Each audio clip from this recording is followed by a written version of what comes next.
Selat Malaka merupakan poros jalur air strategis yang terletak di antara Pulau Sumatera dan Semenanjung Malaysia.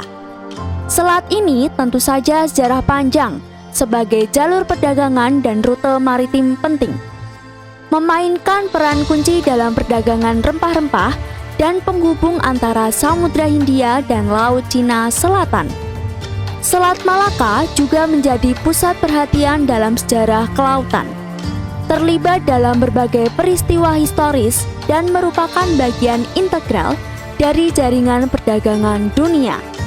Jadi, apa kalian tertarik dengan bagaimana uniknya dan pengaruh Selat Malaka terhadap perdagangan rempah-rempah? Ikuti kelanjutan video ini ya.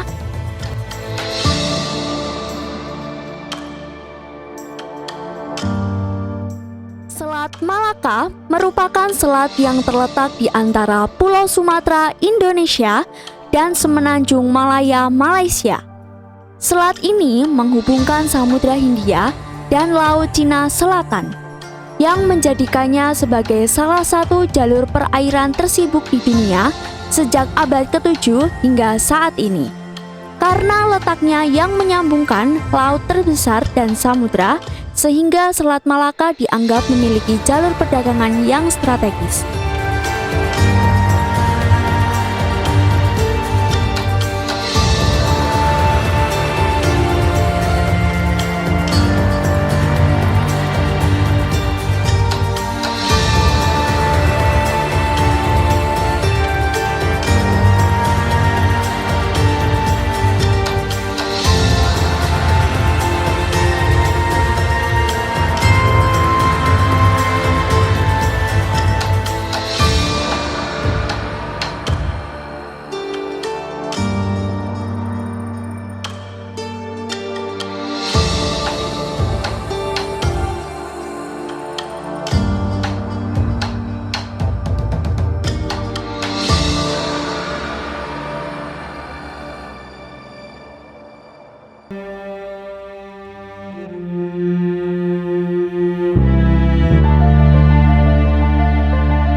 Dikenal sebagai jalur sutra karena jalurnya memang menghubungkan perdagangan antara timur dan barat.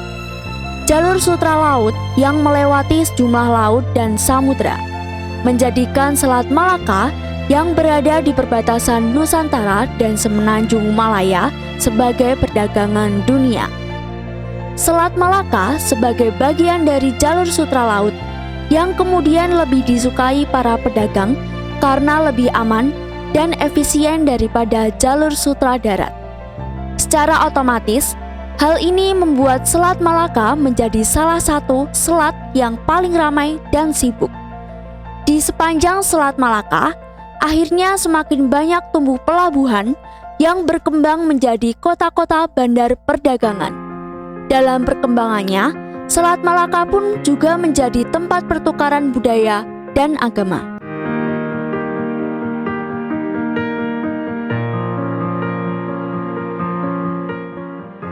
Peran Selat Malaka sebagai pusat dari jalur perdagangan dunia membuat kerajaan sekitarnya sangat terpengaruh. Kerajaan Malaka sebagai titik awal terciptanya pelabuhan persinggahan dari para pedagang yang lewat di Selat Malaka. Terpengaruh pertukaran budaya dan agama dari para pedagang berbagai ras dan agama di Selat Malaka.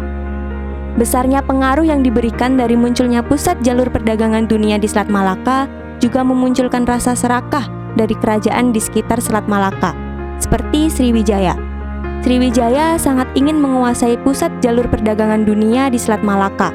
Bahkan, Sriwijaya mampu untuk memonopoli pajak di Selat Malaka mengalahkan sang tuan rumah, Kerajaan Malaka.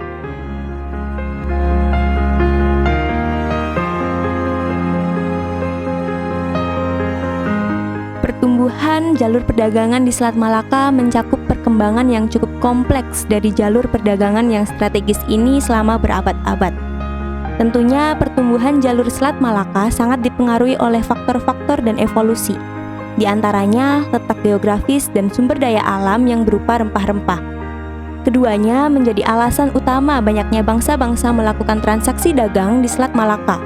Sehingga Selat Malaka yang awalnya menjadi jalur perdagangan saja berkembang menjadi salah satu jalur penyebaran agama, budaya, dan etnis di Nusantara.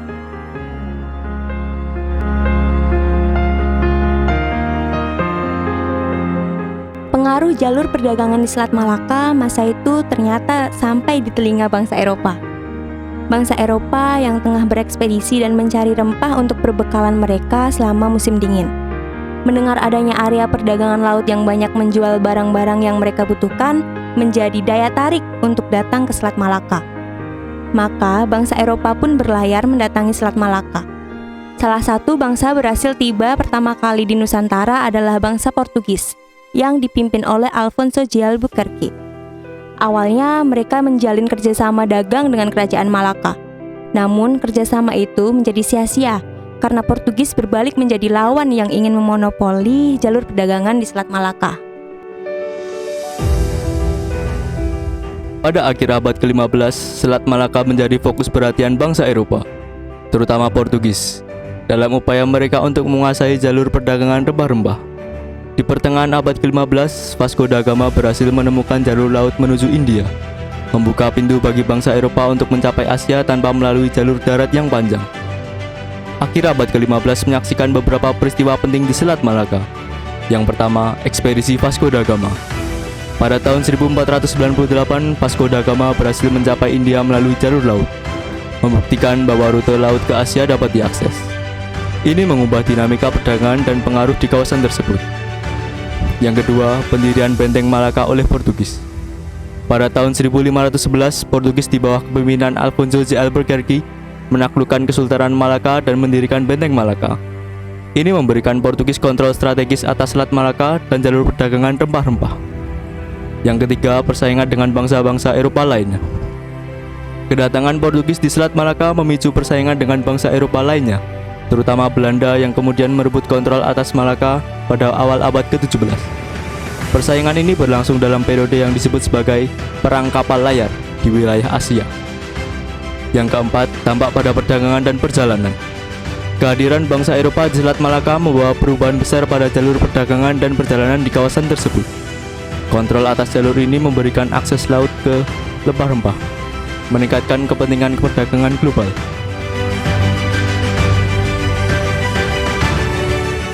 Perlawanan dan perubahan pemilikan. Bangsa-bangsa Asia seperti Kesultanan Aceh mencoba melawan kehadiran dan kontrol Eropa di atas Malaka.